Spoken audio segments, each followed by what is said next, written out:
السلام علیکم. بسم اللہ الرحمن الرحیم. الحمد للہ رب العالمین والصلاة والسلام علی رسول اللہ وعلی آلہ وصحبہ ومن تبعهم بإحسان الی یوم الدین. آج کے خطبے کا موضوع عمل بظہر الغیب، یعنی چھپ کے عمل کرنے سے فضیلت کتنی ملتی ہے اس کے بارے میں آج بات کی گئی. اور شروع میں یہ بات بتائی گئی کہ ہر مسلمان کو اس بات کا علم ہے، ہر شخص کا یہ عقیدہ ہے، چاہے وہ چھپ کے عمل کرے یا پھر کھلم کھلا عمل کرے، سب کے سامنے عمل کرے، اللہ رب العزت اس کے تمام اعمال سے آگاہ ہے. ہر عمل اللہ رب العزت کے علم میں ہے، تمام اعمال کو اللہ رب العزت دیکھ رہا ہے. لیکن قرآن و حدیث کی روشنی میں آج یہ بات کی گئی کہ اگر انسان اپنے کچھ اعمال چھپا کے کرے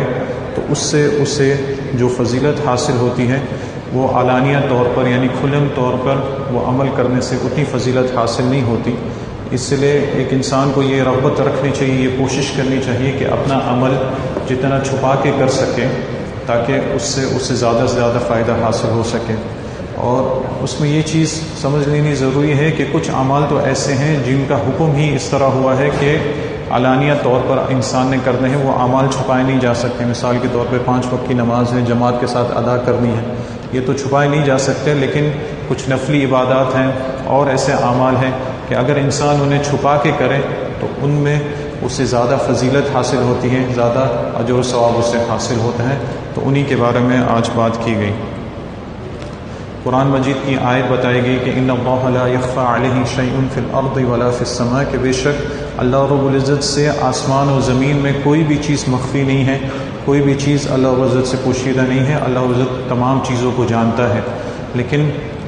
کچھ اعمال اگر چھپ کے کیے جائیں تو اللہ رب العزت کو زیادہ محبوب ہیں. جس طرح سورہ بقرہ کی ایک آیت ہے، اللہ رب العزت نے فرمایا ان تبدوا الصدقات فنعما ہی، کہ اگر تم صدقہ جو ہے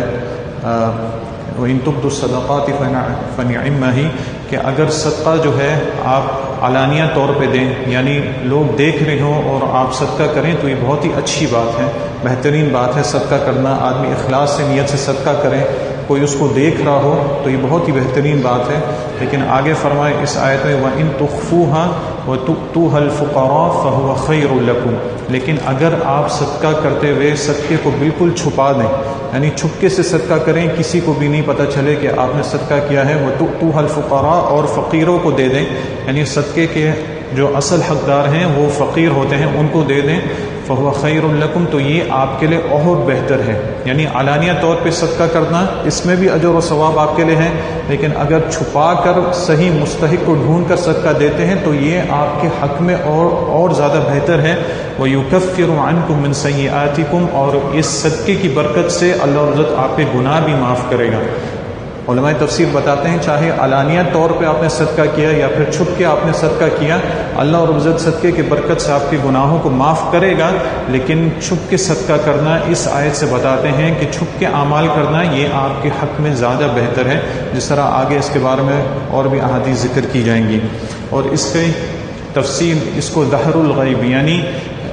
غیب میں عمل کرنا، علماء نے اس کا معنی اس طرح بھی بتایا ہے کہ جس طرح کوئی آدمی اپنی پیٹھ پیچھے کسی چیز کو چھپاتا ہے، اسی چیز سے اس کو تشبیہ دی گئی ہے کہ جو عمل آپ کر رہے ہیں جیسے اپنے پیٹھ پیچھے ہے، سامنے والا کوئی بھی شخص اسے دیکھ نہیں سکتا، بالکل چھپا کے اپنے عمل کو کیا ہے. کیونکہ جو عمل زیادہ چھپا ہوتا ہے اس میں آدمی کا اخلاص بھی زیادہ ہوتا ہے، تو اس میں اجر و ثواب کی امید بھی زیادہ ہوتی ہے. لیکن اس کے ساتھ ساتھ علماء نے یہ بھی بات بتائی ہے کہ جس طرح اس آیت میں بتایا گیا کہ اگر آپ کھل کے صدقہ کریں تو وہ بھی آپ کے لیے بہتر ہے. تو یہ حالات کے حساب سے، کبھی کبھی حالات ایسے بن جاتے ہیں کہ صدقہ کھلے طور پہ کرنا یہ ضروری ہو جاتا ہے تاکہ ایک آدمی کو دیکھ کے باقیوں میں رغبت آئے. یعنی کبھی حالات ایسے ہوتے ہیں کہ کھل کے صدقہ کرنا یہ ضروری ہوتا ہے. ہو سکتا ہے لوگوں کو اس چیز کی رغبت دلانی ہے کہ سب کے سب صدقہ کریں، تو اس ٹائم پر کوئی اگر کھلے طور پہ صدقہ کرے اخلاص نیت سے تو یہ بھی ان کے حق میں بہتر ہے. لیکن عام طور پر عام حالات میں اپنے اعمال کو، اپنے نیک اعمال کو جتنا چھپا کے کیا جائے اتنا ہی اجر و ثواب انسان کو زیادہ حاصل ہو سکتا ہے. اور اسی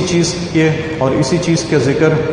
انبیاء علیہ السلام کے ساتھ بھی کیا گیا ہے. یعنی ہر چیز میں انسان کو چاہیے کہ انبیاء کو اپنا آئیڈیل بنائے. یعنی انبیاء جس طرح عمل کیا کرتے تھے اس کو اپنے سامنے رکھیں. اور کچھ انبیاء کی مثال بھی دی گئی، جس طرح ابراہیم علیہ السلام، ان کی مثال دی گئی. بہت ہی مشہور واقعہ ان کا بیان کیا گیا ہے کہ جب ان کے پاس فرشتے مہمان بن کے آئے تو ابراہیم علیہ السلام کے بارے میں ان کا پورا قصہ بیان کیا گیا کہ انہوں نے اپنے مہمانوں کے ساتھ کس قسم کا معاملہ کیا. یعنی ابراہیم علیہ السلام کی عادت تھی کہ مہمانوں کی مہمان نوازی بہت ہی بہترین انداز سے کرتے تھے. تو جب ایک موقع پہ فرشتے ان کے مہمان بن کے آئے تب ان کا قصہ سورہ ذاریات میں ذکر ہے. اور اس میں سے ایک چیز کا ذکر آج کے خطبے میں ہی کیا گیا، وہ یہ تھا کہ فراغ الی اہلہ فجاء بعجل سمین، کہ جب ابراہیم علیہ السلام کے پاس مہمان آئے تو ابراہیم علیہ السلام اپنے گھر والوں کے پاس ایک دم چپکے سے اور جلدی سے چلے گئے اور فوراً جا کے اپنا جو سب سے بہترین مال تھا گھر میں، عجل سمین، ایک موٹا سا بچڑا، یعنی جو سب سے بہترین مال تھا وہ جا کے ان کے لیے تیار کر کے کھانے کے لیے گئے. یعنی ایسا عمل کیا کہ کسی کو پتہ لگنے نہیں دیا، نہ ہی اپنے مہمان سے پوچھا کہ میں تمہارے لیے کچھ لاؤں یا نہ لاؤں، جیسے لوگوں کی عادت ہوتی ہے. کبھی کبھی کسی کی نیت ہوتی ہے کہ اس چیز کو ٹال کے، سوال پوچھ کے اس چیز کو ٹال دے، لیکن ابراہیم علیہ السلام کو اپنا آئیڈیل بنائے کہ ابراہیم علیہ السلام نے نہ ان سے پوچھا اور نہ اتنی دیر کی کہ انہیں ایسا لگے کہ میں ان کے لیے کوئی چیز لانے جا رہا ہوں. اتنی جلدی ان کے لیے جا کے اپنا سب سے بہترین مال لے آئے. یعنی یہ ایسا عمل ہے کہ انہوں نے چھپایا بھی اور سب سے بہترین بھی کیا. تو اللہ رب العزت کو اس قسم کا اعمال بہت ہی پسند ہے، جو کہ غیبانہ طور پہ کیا جائے اور خالص اللہ رب العزت کی رضا کے لیے. اور جو غیبانہ طور پہ کیا جاتا ہے اس میں اخلاص بھی عام طور پر زیادہ ہوتا ہے. اسی طرح آپ صلی اللہ علیہ وسلم کی بھی مثال دی گئی. آپ صلی اللہ علیہ وسلم ہمارے لیے زندگی کے ہر شعبے میں آئیڈیل ہیں. ہر چیز میں ہمیں چاہیے کہ آپ کی اقتداء کریں، اس کی کوشش کریں کہ ہر چیز میں آپ صلی اللہ علیہ وسلم کی اتباع کریں. ایک حدیث میں وارد آتا ہے کہ حضرت عائشہ رضی اللہ عنہا نے فرمایا کہ ایک رات میں نے آپ صلی اللہ علیہ وسلم کو اپنے بستر سے گم پایا. یعنی میں نے اپنا ہاتھ پھیرا لیکن میں نے آپ صلی اللہ علیہ وسلم کو ان کے بستر پہ نہیں پایا. تو جب میں نے ہاتھ تھوڑا اور آگے اور زیادہ آگے کیا تو میرا ہاتھ آپ صلی اللہ علیہ وسلم کے پاؤں پہ لگا. یعنی آپ صلی اللہ علیہ وسلم کے پیروں پر میرا ہاتھ لگا اور آپ کے دونوں پاؤں کھڑے ہوئے تھے، منصوبتان، یعنی کھڑے ہوئے تھے. مطلب یہ کہ آپ سجدے کی حالت میں تھے.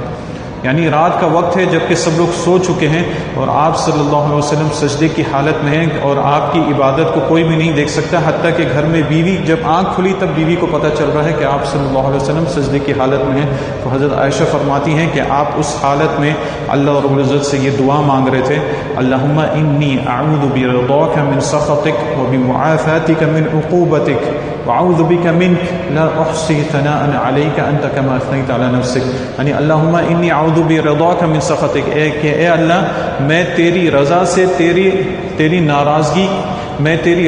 تیری ناراضگی سے پناہ چاہتا ہوں، وبمعافاتک من عقوبتک، اور تیری معافی سے، تیری سزا سے پناہ چاہتا ہوں، اور اے اللہ تجھ سے ہی تیرے عذاب سے پناہ چاہتا ہوں. لا احصی ثناء علیک، اے اللہ میں تیری تعریف نہیں کر سکتا، یعنی میں تیری تعریف کا جو حق ہے وہ میں ادا نہیں کر سکتا. لا احصی ثناء علیک انت کما اثنیت علی نفسک، اے اللہ تو ایسی ہے جس طرح تو نے خود اپنی تعریف کی، میں تیری تعریف کا حق ادا نہیں کر سکتا. تو آپ صلی اللہ علیہ وسلم رات کے اندھیرے میں سجدے کی حالت میں یہ دعا پڑھ رہے تھے. تو یہ دعا سجدے میں پڑھنا مسنون بھی ہے. تو انبیاء علیہ السلام کو اپنا آئیڈیل اس طرح رکھنا چاہیے کہ وہ جو اعمال کیا کرتے تھے چھپ کے عمل کرتے تھے، جس سے اللہ رب العزت کو زیادہ خوش کرنا مقصود ہوتا تھا. ایسے اعمال ہمیں چاہیے کہ ہم بھی اپنی زندگی میں اپنائیں. اس کے بعد کچھ اعمال کا ذکر کیا گیا جن کی ترغیب زیادہ دلائی گئی ہے کہ انسان ان اعمال کو اپنائیں، چاہے سری طور پہ کریں، علانیہ طور پہ کرے، لیکن اس کے حق میں بہتر یہ ہے کہ جتنا چھپا کے ان اعمال کو کر سکے اس میں اس کے لیے زیادہ فائدہ ہوتا ہے. اس میں جس چیز کی سب سے پہلے بات کی وہ صدقہ، اللہ رب العزت کی راہ میں صدقہ خیرات کرنا. جس طرح پیچھے آیت ایک گزر چکی ہے کہ صدقہ چھپا کے کرنا انسان کے حق میں زیادہ بہتر ہے. اسی طرح احادیث میں بھی اس کی فضیلت واضح آتی ہے. بہت ہی مشہور حدیث ہے، بخاری مسلم میں روایت ہوتی ہے کہ آپ صلی اللہ علیہ وسلم نے فرمایا سبعۃ یظلھم اللہ فی ظلہ یوم لا ظل الا ظلہ، کہ 7 قسم کے لوگ ہیں کہ اللہ رب العزت قیامت کے دن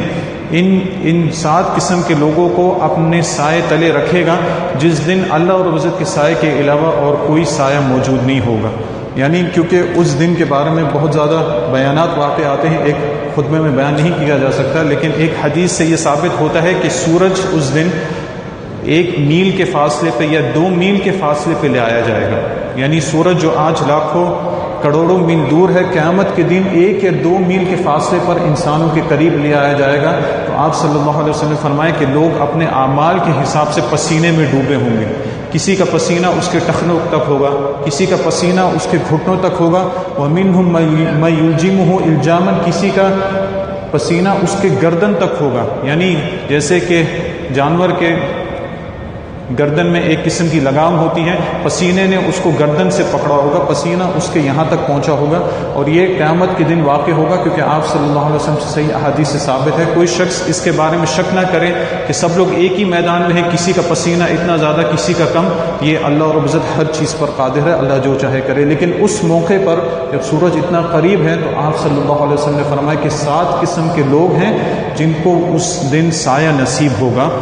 یعنی یہ 7 قسم کے لوگ، ان کو سایہ نصیب ہوگا، اور صرف وہی سایہ ہوگا جو اللہ رب العزت مہیا کرے گا، اس کے علاوہ کسی اور کو نصیب نہیں ہوگا. لوگ اپنے پسینوں میں ڈوب رہے ہوں گے. ان میں سے ایک قسم کا شخص، اس حدیث میں آپ صلی اللہ علیہ وسلم نے فرمایا کہ ایسا شخص جب وہ اپنے دائیں ہاتھ سے صدقہ کرتا ہے تو اس کے بائیں ہاتھ کو بھی اس چیز کا علم نہیں ہوتا کہ اس کے دائیں ہاتھ نے کیا صدقہ کیا. اس سے یہ بھی پتہ چلتا ہے کہ نیک کام دائیں ہاتھ سے کرنا چاہیے، سیدھے ہاتھ سے کرنا چاہیے. اچھے کام جتنے بھی ہیں وہ آپ کو چاہیے، جس طرح حدیث میں ثابت ہوتا ہے کہ آپ صلی اللہ علیہ وسلم کو دائیں ہاتھ سے تمام کام آپ کو بہتر لگتے تھے، اور جو بایاں ہاتھ ہے، الٹا ہاتھ ہے، وہ عام طور پر قضاء حاجت کے لیے یا پھر اور ایسے کاموں کے لیے استعمال کیے جاتے ہیں. لیکن جتنے بھی اچھے کام ہیں، جو شان والے کام ہیں، ثواب والے کام ہیں، آپ صلی اللہ علیہ وسلم کو ان میں دائیں ہاتھ زیادہ محبوب تھا. تو ایسا شخص جس کے دائیں ہاتھ نے صدقہ کیا اور اس کے بائیں ہاتھ کو بھی علم نہیں ہوا کہ میں نے کیا صدقہ کیا. اس سے مقصد یہ ہے کہ اتنا آرام سے، جلدی سے اور بغیر زیادہ سوچے سمجھے، یعنی اس سے سوچا کہ میرے پاس کتنا ہے لیکن جلدی صدقہ کر دیا. شیطان کو اس چیز کا موقع بھی نہیں دیا کہ مجھے ورغلائے کہ میں اتنا صدقہ کر رہا ہوں، کتنا مال جا رہا ہوں. یعنی خوشنودی سے، خوش ہو کے اللہ رب العزت کی راہ میں صدقہ کیا، یہاں تک کہ کسی اور کو علم ہونے کے بجائے اس کے اپنے بائیں ہاتھ کو بھی پتہ نہیں چلا کہ دائیں ہاتھ سے کتنا پیسہ میں نے صدقہ کر دیا. یعنی ایک دم خوش ہو کے اس نے صدقہ کیا. تو یہ ان 7 قسم کے خوش نصیب لوگوں میں سے ہیں. اس کے علاوہ 7 قسم میں اور بھی بہت لوگ ہیں، لیکن جو لوگ اللہ سے ظہر الغیب میں ڈرتے ہیں، اپنے عمل کو چھپاتے ہیں، ان میں سے ایک قسم کا شخص وہ بھی آ سکتا ہے. جس طرح اسی حدیث میں ایک قسم کا شخص وہ ہے کہ اسے اگر کوئی عورت، یعنی کوئی ایسا آدمی جسے کوئی ایسی عورت جو کہ بہت خوبصورت ہے اور ذات منصب ہے، یعنی سوسائٹی میں بھی اس کا نام بہت ہے، اسے بدکاری کی دعوت دیتی ہے، تو یہ آدمی، کیونکہ عمل صرف نیک عمل کرنے کا نام نہیں ہے، برائی سے بچنا بھی نیک عمل ہے، برائی سے اپنے آپ کو روکنا یہ بھی نیک عمل کا کام ہے. تو یہ شخص جس کو خوبصورت عورت دعوت دے رہی ہے اور سوسائٹی میں بھی اس کا نام بہت زیادہ ہے، یہ شخص اس وقت ایسے موقع پر اللہ سے ڈرتا ہے. اس کا عمل دوسروں کو نہیں پتہ، اس کمرے میں یعنی اس حال میں بھی یہ کہتا ہے انی اخاف اللہ رب العالمین، میں اللہ رب العزت سے ڈرتا ہوں، مجھے اللہ رب العزت سے جو اس کے تمام جہانوں کا رب ہے، پالنے والا ہے، میں اس سے ڈرتا ہوں، میں ایسا غلط کام نہیں کر سکتا. تو یہ خوش نصیب شخص بھی قیامت کے دن جب کوئی سایہ نہیں ہوگا تو یہ اللہ رب العزت کے سائے کے تحت ہوگا. اور ان میں سے ایک خوش نصیب شخص وہ بھی ہے، حدیث میں جس طرح وارد آتا ہے کہ رجل معلق قلبہ بالمسجد، اور کما قال علیہ الصلوۃ والسلام کہ ایک وہ شخص ہے جس کا دل ہمیشہ مسجدوں کے ساتھ جڑا رہتا ہے. یعنی یہ بھی ایک ایسی کیفیت ہے جس کو عام طور پہ لوگ نہیں دیکھ سکتے، کیونکہ یہ اس کی دلی کیفیت ہے. آپ صلی اللہ علیہ وسلم نے فرمایا کہ اس کا دل ہمیشہ مسجد سے جڑا رہتا ہے. اس کا مطلب یہ نہیں کہ ہمیشہ مسجد میں ہی بیٹھا رہتا ہے، اپنے دنیاوی کام اس سے سب چھوڑ دیے ہیں، اپنی ذمہ داری چھوڑ دی، نہیں. یہ جب ایک دفعہ مسجد سے نکلتا ہے تو اس کا دل اسی طرف ہوتا ہے کہ کب میں دوبارہ مسجد کی طرف جاؤں، کب میں دوبارہ نماز پڑھوں. یعنی مسجد سے اس سے محبت بہت زیادہ ہوتی ہے، تعلق بہت زیادہ ہوتا ہے. تو یہ بھی دل کا عمل ہے، اس کو لوگ نہیں جانتے. تو ایسا شخص بھی اللہ رب العزت قیامت کے دن اسے سائے کے تلے رکھے گا. اسی طرح صدقے کے بارے میں یہ بھی ذکر کیا گیا، کیونکہ عام طور پہ احادیث پر عمل کس طرح کیا جاتا ہے یہ ہمیں چاہیے کہ اپنے اسلاف سے سیکھیں، یعنی جو لوگ پہلے گزر چکے ہیں، کیونکہ قرآن و حدیث سن کے وہ لوگ صحیح معنوں میں عمل کرنے والے ہوتے تھے، تو ان کے قصے وغیرہ اپنے سامنے رکھنا تاکہ ہمیں بھی رغبت پیدا ہو، یہ ہمارے لیے بہت ہی مفید ہو سکتا ہے۔ جس طرح صدقے کے بارے میں بہت ہی مشہور واقعہ ذکر کیا جاتا ہے عبداللہ ابن مبارک رحمہ اللہ سے۔ عبداللہ ابن مبارک یہ بہت ہی مشہور عالم دین ہے، اور جب بھی کوئی عالم دین ان کا ذکر کرتا ہے تو ہمیشہ ان کی تعریفوں کے پل باندھتا ہے۔ یعنی عالم تھے، زاہد تھے، مجاہد تھے، محدث تھے، فقیہ تھے، بہت ہی بہترین عالم دین تھے، کیونکہ عمل کرتے ہوئے یہ پیچھے نہیں ہٹتے تھے۔ یہ لوگ صرف سننا سنانے تک ان کا کام نہیں ہوتا تھا، عمل میں بھی جو کچھ سنتے اس کے اوپر عمل بھی کرتے تھے۔ تو ان کے بارے میں ذکر کیا جاتا ہے عبداللہ ابن مبارک رحمہ اللہ کہ ان کے پاس ایک نوجوان لڑکا آتا، ان کی خدمت بھی کرتا اور ان سے سوال جواب بھی کرتا، حدیث وغیرہ کا علم بھی ان سے لیتا۔ لیکن ایک دفعہ عبداللہ ابن مبارک رحمہ اللہ آئے تو دیکھا کہ یہ لڑکا نظر نہیں آ رہا ہے۔ تو عبداللہ ابن مبارک نے اس کے بارے میں پوچھا کہ یہ لڑکا کہاں ہے، تو لوگوں نے بتایا کہ اس کے اوپر 10,000 درہم اس کے اوپر قرضہ ہے۔ 10,000 درہم اس لڑکے کے اوپر قرضہ ہے، اس کی وجہ سے یہ مصیبت میں پڑا ہوا ہے، اس لیے یہ مشکل میں پڑا ہوا ہے۔ تو عبداللہ ابن مبارک اس شخص کے پاس گئے جس نے اس کو قرضہ دیا ہوا تھا، جس کی وجہ سے اس سے مشکل پیدا ہو رہی تھی۔ عبداللہ ابن مبارک نے اپنی طرف سے بغیر اس لڑکے کو بتائے اس کا پورا قرضہ چکا دیا۔ سارا قرضہ اس لڑکے کا اپنی طرف سے چکا دیا، اور جس آدمی کو پیسے دیے، قرض جس نے دیا تھا، اس سے وعدہ لیا کہ اس لڑکے کو ہرگز نہیں بتاؤ گا۔ یعنی عمل بھی کر دیا ظاہر الغیب، اور یہ راستہ بھی بند کر دیا کہ زندگی میں کبھی اس لڑکے کو یہ معلوم پڑے تو یہ میرا احسان جتائے گا، وہ چیز بھی میں نہیں چاہتا۔ یعنی ایسے علماء گزرے ہیں۔ اس سے یہ بھی کہا کہ اس سے اس بات پر حلف لے لیا، قسم لے لیا کہ اس لڑکے کو کبھی نہیں بتائے گا کہ اس کا قرض کس نے آ کے دیا ہے۔ تو اس کے بعد وہ لڑکا جو تھا وہ اس چیز سے بچ گیا، مصیبت سے بچ گیا۔ اور لکھا ہوا ہے کہ جب تک عبداللہ ابن مبارک رحمہ اللہ کی موت نہیں ہوگی اس وقت تک اس کو علم نہیں ہوا کہ میرا قرضہ کس نے دیا۔ یعنی اس وقت تک اسے علم نہیں ہوا کہ میرا قرضہ کس نے دیا۔ تو یہ اس قسم کے خوش نصیب لوگ ہیں جن کو اللہ رب العزت اپنے سائے تلے رکھے گا۔ تو ہمیں اپنے اسلاف کے جو قصے ہیں ان سے عبرت لینا چاہیے، اور کوشش کرنی چاہیے کہ ان کی قسم کے اعمال ہم بھی کر سکیں۔ اسی طرح نیک اعمال میں سے یہ بھی ہے آپس میں مسلمان بھائیوں کا ایک دوسرے سے محبت ہونا، یعنی غیبی طور پر، اور وہ بھی اللہ اور عزت کے لیے محبت ہونا۔ اس لیے محبت نہیں ہونا کہ یہ دنیاوی کسی چیز کی وجہ سے یا دنیاوی کسی مہارت کی وجہ سے کسی سے محبت ہونا، اللہ اور عزت کی وجہ سے محبت ہونا۔ اللہ کی وجہ سے محبت ہونے کا کیا مقصد ہے کہ یہ جو شخص ہے یہ بہت ہی متقی ہے، پرہیزگار ہے، جب بھی میں اس سے ملتا ہوں یہ مجھے اللہ کے بارے میں نصیحت کرتا ہے، مجھے برائی سے روکتا ہے، نیکی کا حکم دیتا ہے، اس لیے میں اس شخص سے محبت کرتا ہوں، اس لیے میرے دل میں اس شخص سے محبت ہے، میں اسے بہت زیادہ پیار کرتا ہوں۔ تو ایسے لوگوں کو جزا اللہ اور عزت کیا دیتا ہے؟ آپ صلی اللہ علیہ وسلم نے فرمایا، اس حدیث کو شیخ البانی رحمہ اللہ نے صحیح کہا ہے، ما من رجلین تحابا فی اللہ بظہر الغیب، کہ جو اگر دو شخص اللہ رب العزت کے لیے آپس میں محبت کرتے ہیں، یعنی آپس میں کوئی رشتہ ہو سکتا ہے نہ ہو، لیکن ایک دوسرے کا دین دیکھ کر اللہ رب العزت کے لیے آپس میں محبت کرتے ہیں کہ یہ ایسا شخص ہے، میرے گمان میں اللہ اس سے محبت کرتا ہے، میں بھی اس شخص سے محبت کرتا ہوں۔ تو دو لوگ آپس میں ایک دوسرے سے محبت رکھتے ہیں تو پھر آپ صلی اللہ علیہ وسلم نے فرمایا الا کان احبہما الی اللہ اشدہما حبا للآخر، او کما قال علیہ الصلوۃ والسلام۔ تو آپ صلی اللہ علیہ وسلم نے فرمایا کہ ان دونوں میں سے جو آپس میں اللہ کے لیے محبت ایک دوسرے سے رکھتے ہیں، ان میں سے جو دونوں میں سے دوسرے بھائی کے لیے زیادہ محبت رکھتا ہے، اللہ بھی اس سے اور زیادہ محبت رکھتا ہے۔ یعنی اللہ کی محبت پانے کے لیے آپ ان لوگوں کی محبت اختیار کریں، ان کی دوستی اختیار کریں جو کہ اللہ رب العزت کا خوف رکھنے والے ہیں۔ تو یہ آپ کا غیبی عمل ہے ایک طور پر، کیونکہ آپ کی محبت لوگ دیکھ نہیں سکتے ہیں، آپ کے دل کا حال لوگ دیکھ نہیں سکتے ہیں، لیکن آپ کی محبت کا جو علم ہے وہ اللہ رب العزت کے علم میں ہے۔ تو جو شخص آپس میں اللہ کے لیے محبت رکھتے ہیں، جو زیادہ محبت رکھتا ہے، اللہ بھی اس شخص سے زیادہ محبت رکھتا ہے۔ یہاں تک کہ حدیث میں یہ بھی آتا ہے، صحیح احادیث سے یہ بھی ثابت ہوتا ہے کہ ایک دفعہ ایک شخص ایک دوسرے اپنے بھائی سے ملنے جا رہا تھا، تو اللہ رب العزت نے اس کے پاس ایک فرشتے کو بھیجا اور اس سے پوچھا کہ تو کہاں جا رہا ہے؟ حالانکہ اللہ رب العزت کو تمام چیزوں کا علم ہے، لیکن اس چیز کو ثابت کرنے کے لیے، ہم لوگوں کے سامنے لانے کے لیے یہ ساری چیز ہے کہ اس شخص سے یہ سوال کیا گیا کہ تو کہاں پہ جا رہا ہے؟ تو اس نے کہا کہ میں فلاں علاقے میں جا رہا ہوں، وہاں پہ ایک شخص ہے، میں اس سے محبت رکھتا ہوں، میں اس سے ملنا چاہتا ہوں۔ تو اس سے پوچھا گیا کہ کیا کوئی دنیاوی معاملہ ہے یا پھر کوئی اور بات ہے؟ یعنی مختصر طور پہ اس نے یہ جواب دیا نہیں، میں اس سے اللہ کے لیے محبت کرتا ہوں، صرف اس لیے میں اس سے ملنے جا رہا ہوں۔ تو اس فرشتے نے اسے اللہ کے حکم سے خوشخبری دی کہ اس کی محبت کی وجہ سے اللہ نے تیرے گناہ معاف کر دیے، یعنی اس کی صرف محبت کی وجہ سے اللہ عزت نے تیرے گناہ معاف کر دیے۔ تو کسی دوسرے مسلمان بھائی سے محبت رکھیں، کیونکہ یہ اللہ اور عزت کا محبوب بندوں میں ہو سکتا ہے۔ جب بھی مجھ سے ملتا ہے تو یہ نیکی کا حکم دیتا ہے، برائی سے روکتا ہے، یعنی دنیاوی مفاد کے ساتھ، دنیا مفاد کی وجہ سے اس کے ساتھ میری محبت نہیں ہے، اللہ اور عزت کے لیے میں اس سے محبت کرتا ہوں۔ اسی طرح ایک چیز یہ بھی ذکر کی گئی کہ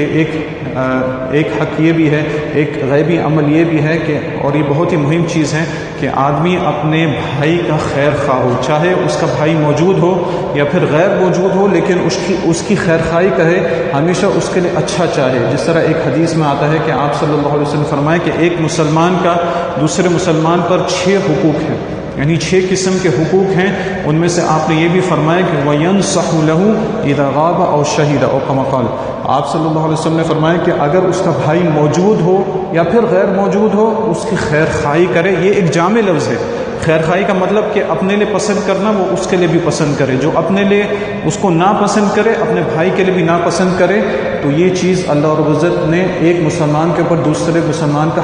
حق عائد کیا ہے۔ اسی طرح اس میں یہ بھی شامل آتا ہے، جس طرح ایک دوسرے حدیث میں آتا ہے، آپ صلی اللہ علیہ وسلم نے فرمایا من ذب عن اعراض اخی، اور کما قال علیہ الصلوۃ والسلام کہ کوئی شخص اگر اپنے مسلمان بھائی اس کے پیچھے اس کی کوئی برائی ہو رہی ہے، اس کے خلاف کوئی بات ہو رہی ہے، تو یہ اس کی طرف سے دفاع کرتا ہے۔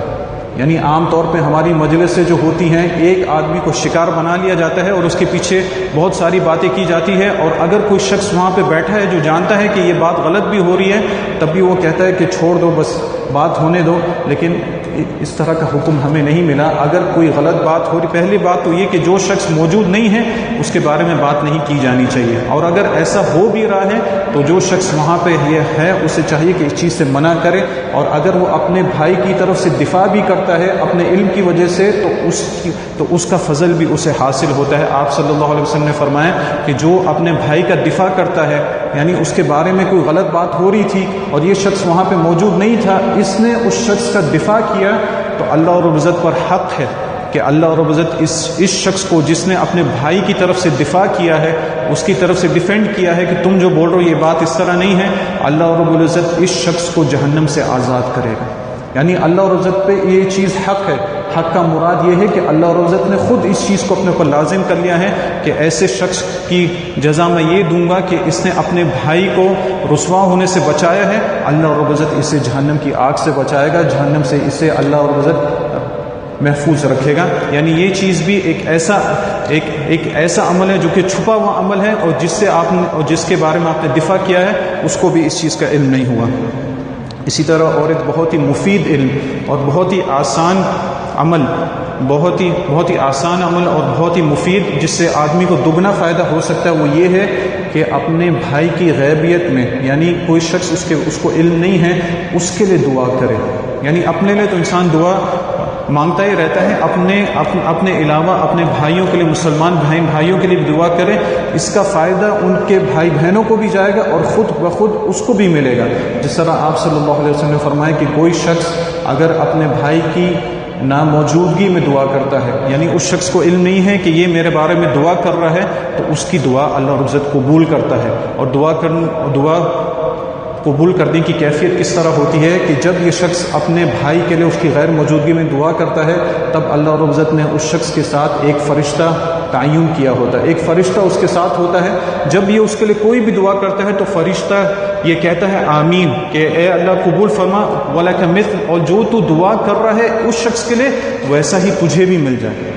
یعنی دعا تو اس کے لیے کر رہا ہے، فرشتہ آمین بول رہا ہے۔ اللہ رب العزت کی مخلوق فرشتے جو کوئی گناہ نہیں کرتے، وہ اللہ سے سفارش کریں کہ اللہ اس کی دعا بھی قبول کر، اور جو دعا اس نے اپنے بھائی کے لیے کی ہے اسی قسم کی چیز اس شخص کو بھی عطا فرما جو کہ دعا کرنے والا ہے۔ تو ہمارے سلف اس حدیث پر عمل بھی کر کے دکھاتے تھے، جس طرح خطبے میں بیان کیا گیا کہ حضرت ابو درداء رضی اللہ عنہ وہ جب دعا کرنے کے لیے بیٹھتے، نماز وغیرہ سے فارغ ہوتے، تہجد وغیرہ سے جب دعا کرتے تو دعا کرتے اللہم اغفر لی فلان، اللہم اغفر لی فلان، اللہ فلاں کو معاف کر دے، فلاں کو معاف کر دے، یعنی لوگوں کا نام لے لے کے ان کے لیے معافی طلب کرتے۔ تو کسی نے سوال کیا آپ اپنے لیے دعا کیوں نہیں کر رہے؟ تو انہوں نے اسی حدیث کا حوالہ دیا کہ میں چاہتا ہوں کہ میری دعا پر فرشتہ آمین بولے، فرشتہ آمین بھی بولے گا، میرے بھائی کو بھی فائدہ پہنچے گا، اور اس کے ساتھ ساتھ وہ چیز مجھے بھی نصیب ہو جائے گی۔ تو اس کے لیے وہ تو اس کے پر عمل بھی کرتے تھے کہ اللہ فلاں کو معاف کر دے، فلاں کو معاف کر دے۔ اسی طرح ان سے یہ بھی روایت کیا جاتا ہے حضرت ابو درداء رضی اللہ عنہ سے کہ وہ یہ کہتے تھے کہ کبھی کبھی کوئی شخص ہو سکتا ہے کہ سو رہا ہو، یعنی رات کے وقت سو رہا ہو، قیام اللیل کے لیے نہیں اٹھا ہو، لیکن اللہ اسے معاف کر دے، اور جو شخص قیام اللیل کے لیے اٹھا ہو اللہ رب العزت اسے شکر گزاری کا بدلہ عطا فرمائے۔ تو کسی نے سوال کیا یہ کس طرح ہو سکتا ہے؟ تو انہوں نے جواب دیا کہ ایک آدمی تہجد کی نماز کے لیے اٹھا ہے،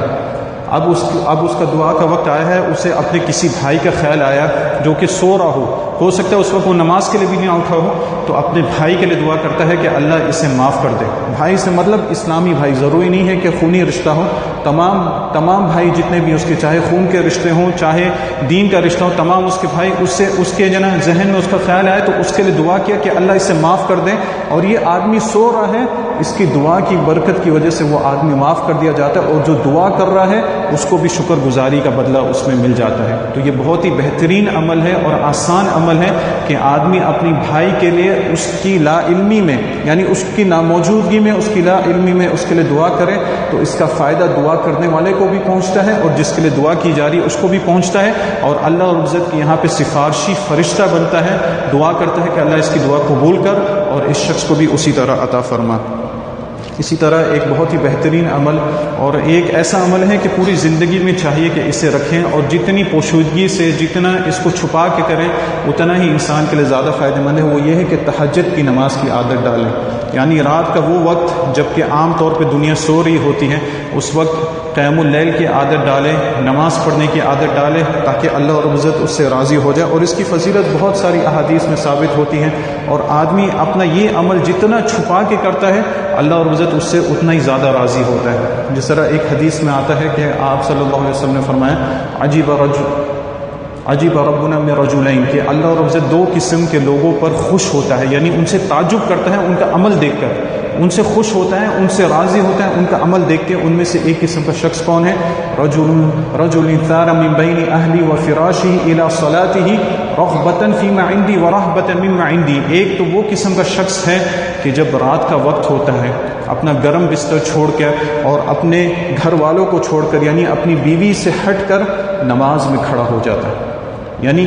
گرم بستر چھوڑ کر اور اپنی بیوی کو چھوڑ کر نماز میں کھڑا ہو جاتا ہے۔ کیوں کھڑا ہو جاتا ہے؟ رغبتاً فیما عندی، کیونکہ اللہ رب العزت کے یہاں پہ جو اللہ نے انعامات تیار کیے ہیں، جنت جو تیار کی ہوئی ہے اس کی رغبت کے لیے، ورہبتاً مما عندی، اور جو عذاب اللہ رب العزت نے تیار کیا ہے نافرمانوں کے لیے اس سے اللہ کی پناہ مانگنے کے لیے۔ اللہ کی عبادت کرو، دو چیزیں ذہن میں رکھ کے، ایک جنت کا سوال کرتے ہوئے اور جہنم سے پناہ مانگتے ہوئے، تو نماز میں بھی اسی کیفیت سے اٹھتا ہے تاکہ اللہ سے جنت کا سوال کرے اور جہنم سے پناہ مانگے۔ تو اللہ ایسے بندے پر خوش ہوتا ہے اور اپنے فرشتوں کو خطاب کر کے فرماتا ہے ایا ملائکتی، اے فرشتوں، اے میرے فرشتوں دیکھو، انظروا الی عبدی،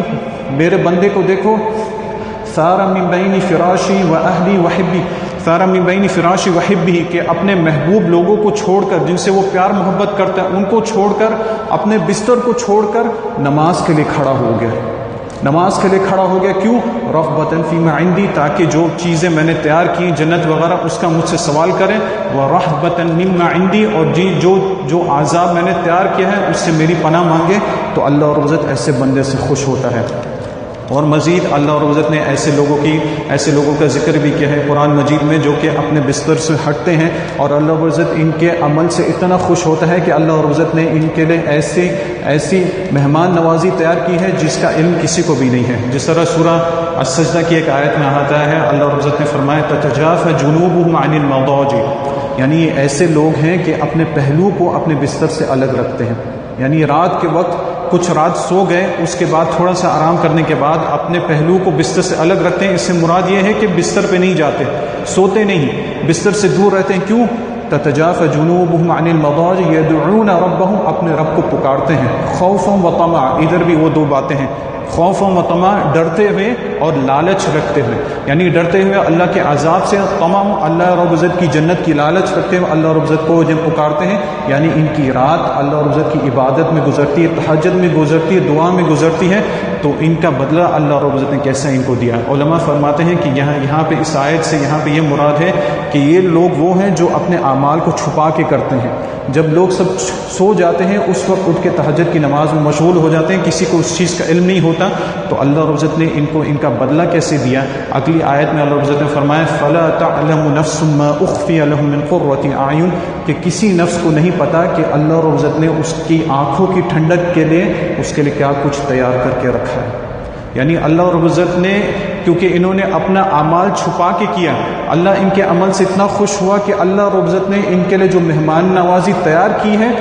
اس کا علم بھی کسی کو نہیں ہے، ان کے عمل کا علم کسی کو انہوں نے ہونے نہیں دیا، تو اللہ رب العزت نے جو ان کے لیے جنت تیار کی اس کا علم بھی کسی کو ہونے نہیں دیا، جس کی زیادہ وضاحت ایک صحیح حدیث ہوتی ہے۔ امام بخاری رحمہ اللہ نے روایت کی حضرت ابو ہریرہ رضی اللہ عنہ فرماتے ہیں کہ آپ صلی اللہ علیہ وسلم نے فرمایا کہ اللہ نے فرمایا،